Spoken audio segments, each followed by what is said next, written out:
Cheers, everybody. Josh Allen mug, your future MVP of the NFL. Want to give you guys all a round of applause. Congratulations on another successful Not Shamrock Fantasy League season. The regular season is in the books. Obviously, we've got playoffs coming up, but congrats on a great regular season. We'll talk full recap of everything shortly. In the meantime, let's talk about real football. The less said about the Bills game, the better. Obviously, Josh Allen was amazing. But unfortunately, every time he's amazing in these games, we always lose. The Eagles game last year, the Minnesota game, when Justin Jefferson caught it with one hand, the Hail Murray, the 13 seconds, the Brady game in Tampa in overtime, the list goes on and on of games he's had like this where the Bills always come out on the wrong side of it. And so usually always, 350 yards and 3 or 4 touchdowns. In this case, it was 440 yards, 6 touchdowns, no turnovers, and still lose the game. I mean, every time he got the ball back, he was down by 2 scores. It was ridiculous. A block punt went against us for a touchdown. There was some snafus at the end of the game, burning a timeout and should they have not taken the penalty on the third down. And my opinion on it is who cares, because let's say we did the right things. Who says we would ever stop the Rams? They were like 9 out of 10 on third downs. We couldn't stop them at all. So, okay, we keep that last time out. I would have liked to. I would have liked to see what happens, but I had no confidence that our defense was getting a stop there. It was brutal. They were saying the Rams are the number 1 team in the NFL in like condensed formations and everything like that. And obviously we struggled badly with that. Well, guess what? The Lions are coming up this week, and they're 4th in the NFL in condensed formations. We struggled with the Dolphins a couple weeks ago when we needed the 61-yard field goal to beat them. The Dolphins are like in the 3rd in the condensed formation. So clearly that is a weakness in our defense, and teams are certainly exposing it. So we'll see. We're obviously a playoff team. We've already won the division. But I'd like to see, I saw something that actually shocked me this morning. We actually don't control our own destiny for the 2 seed. I thought for sure we did.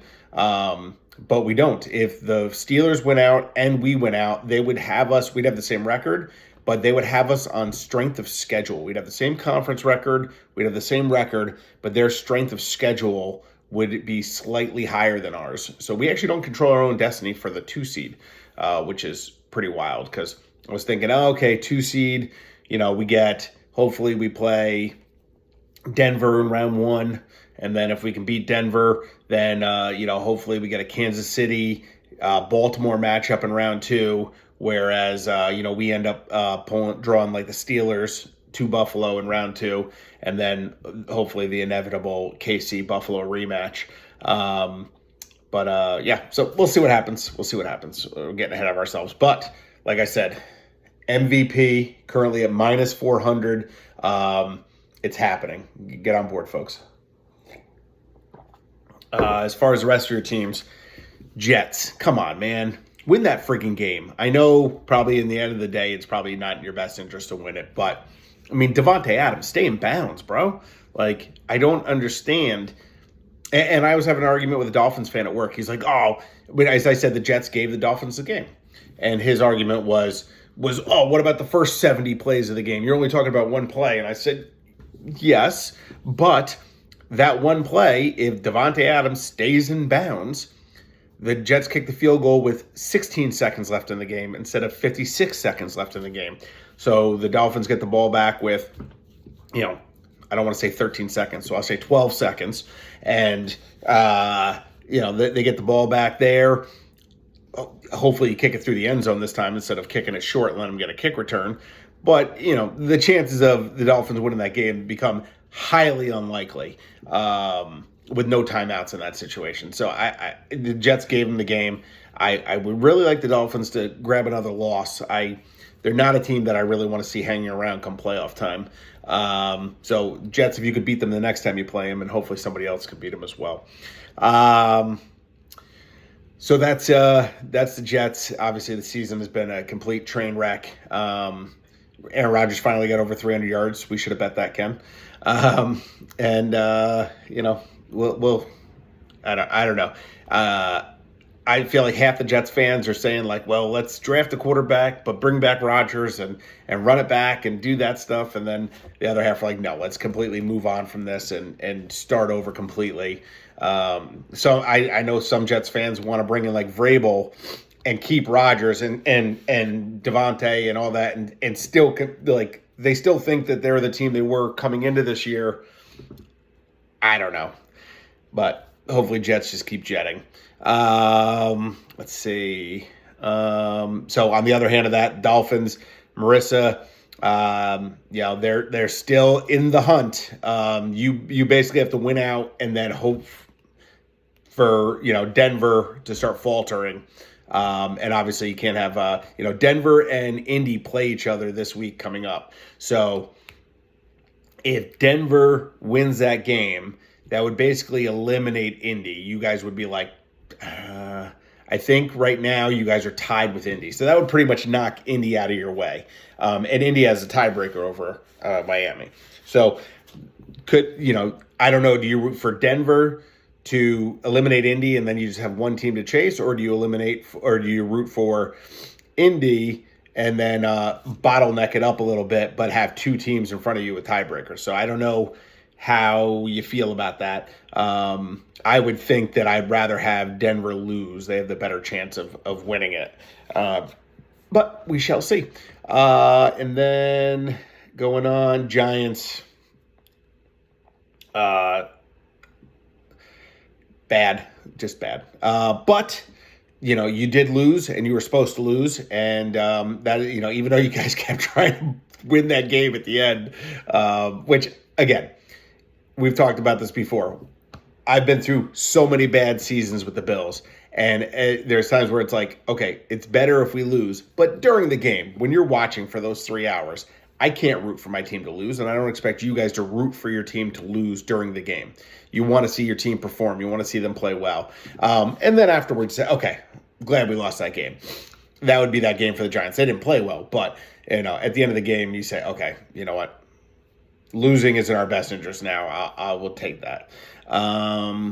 We'll see where they go forward with this. I don't think the more this goes on, the more I don't think Shane and Dave will survive this. I don't think I think it's been so bad that I don't think that they make it to next year. But we'll see. I could be wrong. And then JJ and the Patriots. You guys had a bye this week, right? Yeah, I don't believe you guys played. Nothing's changed. Drake May looks like the future. And that's really, in reality, that's all you came into this season hoping for. You wanted to see two things. You wanted to see, is Drake May the future, which I think you've gotten positive signs on that. And then the other thing you want to see is Gerard Mayo know how to coach.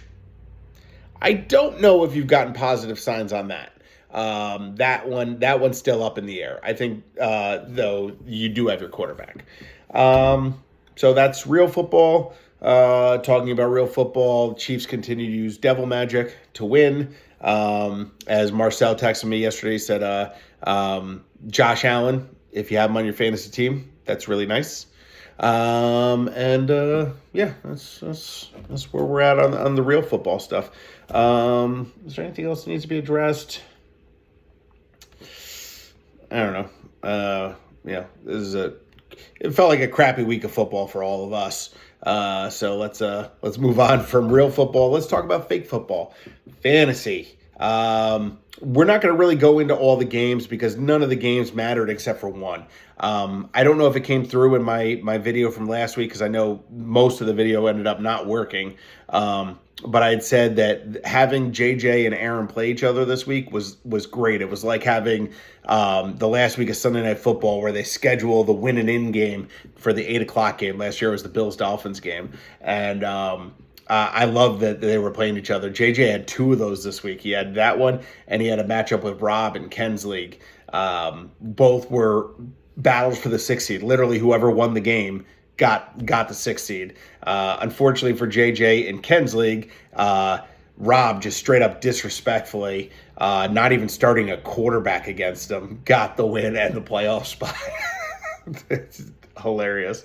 And then, but in this league, congrats, Aaron, or congrats, JJ, actually, on beating Aaron. Aaron had a monster game out of Chase last night, and he spent a lot of fab on Guriendo, who had a big game as well, but wasn't enough. JJ had good games across the board and had a pretty resounding victory in that game.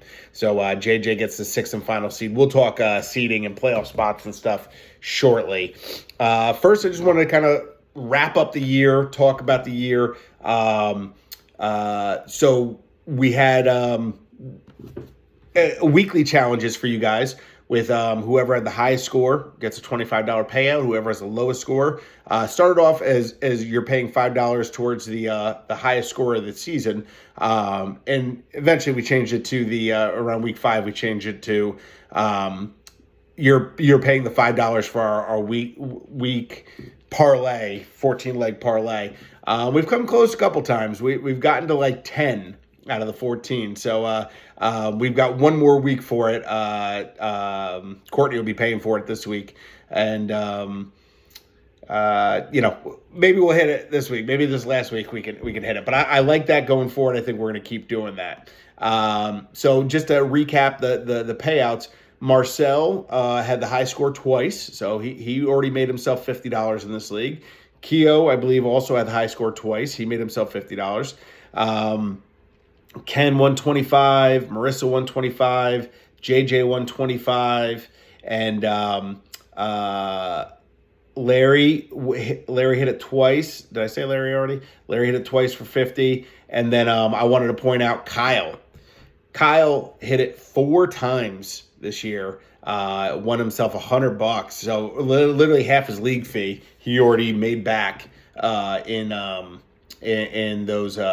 those payouts. Now, Kyle was the highest score 4 times and was the low score twice, so it cost him $10 as well.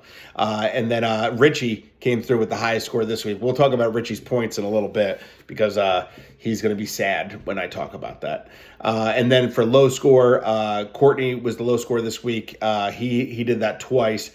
Somehow only managed to do it 2 times despite not setting a lineup and not making a single move throughout the entire year. I was looking at the transaction counter. He had a big fat 0 in the transaction counter. JJ was low score twice. Larry was low score twice. Tom was low score 3 times. Zach was low score once. No, it looks like Zach was low score twice. And Aaron was low score once. JJ was low score once. So I was not the high score or the low score a single time. This is stupid. I don't know why I do all this work. So that is the recap for the season ending for high scores and low scores. Let's talk about standings and playoffs.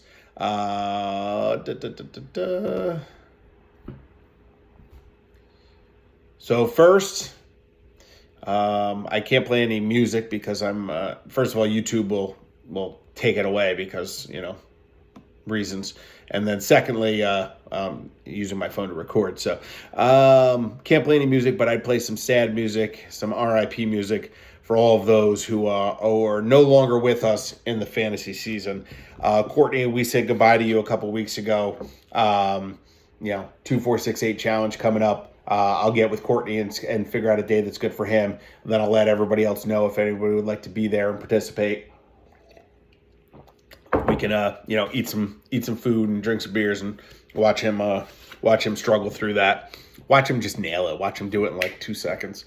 So, R.I.P. Courtney. Congrats. You have another baby on the way. Big ups for that. But you are not going to the fantasy playoffs, which is really all that matters in life. Zach, you just stole Juan Soto from us. congrats on that. But you're a loser when it comes to fantasy football. You are no longer with us. Tom, great dad, awesome family man, good career. Congrats. You are not going to the fantasy playoffs. Get out of here. Ken, your daughter's already getting college scholarships in like 9th grade. That's awesome. Congratulations. You're getting married this year. That is wonderful. You're not going to the fantasy playoffs. Get out of here. Stop picking Aaron Rodgers every week in our weekly parlays. Rob, I just got your Christmas card. You have a beautiful family. Kids look great. That's wonderful. You're not going to the fantasy playoffs. Get out of here. Richie, we're going to talk about you more in a little bit when we get to points. I'm sorry, buddy. My Kyle Pitts brother, my unicorn sharer. It saddens me that Josh Allen is not going to be in the fantasy playoffs in this league because of you. But guess what? You're not going to the playoffs. Get out of here. Despite having top 6 in points scored. Marissa, another one we're going to talk about when it comes to points soon. Finished the season at 500. Congratulations. A way to battle back. And, you're not going to the playoffs. Get out of here. Stop being a Dolphins fan. And then finally, Aaron, battling out to the very end. You and JJ in that final matchup. Again, I appreciate that you're going to be doing some private lessons with Will soon, getting him to the next level in baseball. That is great. Thank you for that. Thank you for all you do. And you are not going to the playoffs. Get out of here. So all of you 8 teams that are not participating, you guys can just mentally check out now. And let's talk about the 6 playoff teams. Starting at the top, not having to play this week. We've got Larry. We've got Justin. They are your 2 bye weeks. The only 2-time champions in the Not Shamrock Fantasy League. Both are looking like they're putting themselves in good position to be a 3-time champion. Hopefully not. Hopefully there's a future 2-time champion coming in this league. So on to the number 3 seed. We talked about Kyle. Obviously, his team can blow up. He's been the highest scorer in the league 4 times this year. Kyle is the 3 seed, so he'll be taking on the 6 seed, which is obviously JJ, talking about JJ in the Aaron matchup for the last playoff spot. So JJ and Aaron matching up at 3 and 6, and then 2 teams limping into the playoffs, myself and Marcel at 4 and 5, both of us looking to become 2-time champions of the league. Marcel looking for a back-to-back spot. So the final records, 10 and 4 for both Larry and Justin, 9 and 5 for Kyle and myself, 8 and 6 for Marcel and JJ. Let's take a quick look at the standings when it comes to points. So that was the actual standings. Let's talk about points for. Number 1 and number 2 is the same as you got Larry, you got Justin. Number 3 is the same. You got Kyle. Now is where it changes. Marcel finishes the 5 seed, but he was 4th in points for. That's about right, whatever, 4 or 5. That's not a big difference. I feel bad for you guys here. This is where it comes in. 5th in points for the season. Marissa,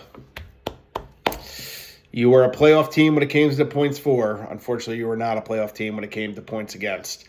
And then the 6th seed, as far as points for, Richie.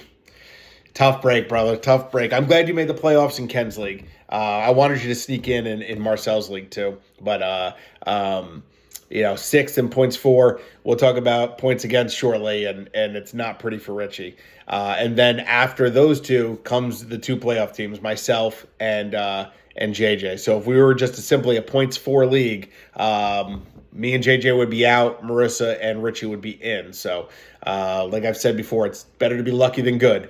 Points against, this one's wild. Larry was 1st in points for. He was also 1st in points against. He had the least amount of points scored against him when I say 1st in points against. Scored the most and had the least amount scored against him. So that's a good combination to get the 1 seed there.